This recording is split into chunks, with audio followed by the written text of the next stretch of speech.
घर सीता नमी के सिया झराई दे हमें कैसे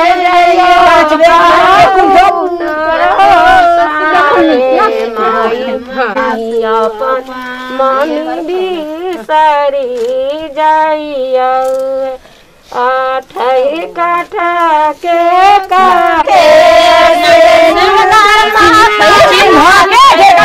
चिन्ह उठाओ ना ढेर का मेहमान के हाथ पे उठो नाक पर से नूर दामनिया के से नूर दामनिया के ना ओने होय छे हाथ पर हमें तू हाथ पर ना हाथ पे से नूर दाम अपना नानी के नानी के काला दर तक मतारी के हां ना गिरले आई ना दाई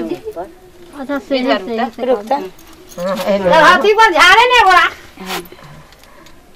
5 बेर करिया 2 बेर हो गेले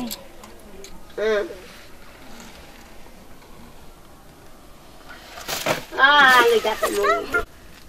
हां पकड़ी से हो गेले तो कमरा में रहती हो गेले नीमन लग ज्यादा से ना करे छै तनको देखिए भैया अभी देखिए जे मला पर ना ठीक भेल गया इमा आगे पाया पर गिर जइतिए के ना देखी तो बैठो यार बगल में ये उंडा बांध दे नो है मेहमान ओई बगल बोली त ना मेहमान वहां ओने हां मिला अपने जाओ अंजल में मिलूंगा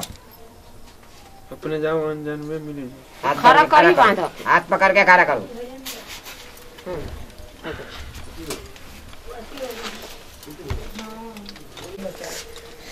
ये मामी तो उठ गई ना काफी ना धरे छी हाथ पर मामी के ज्यादा ध्यान रख जाओ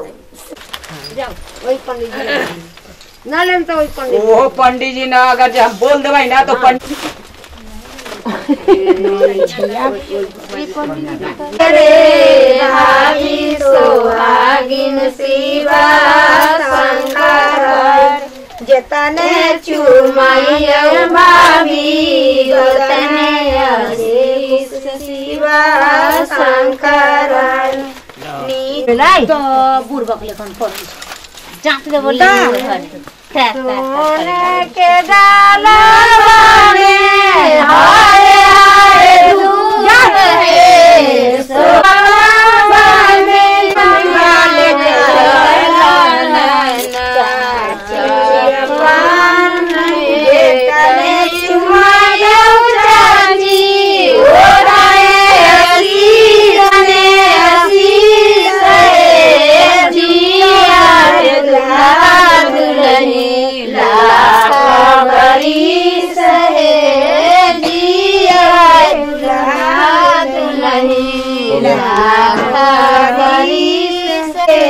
वाले सोहागिन शिवा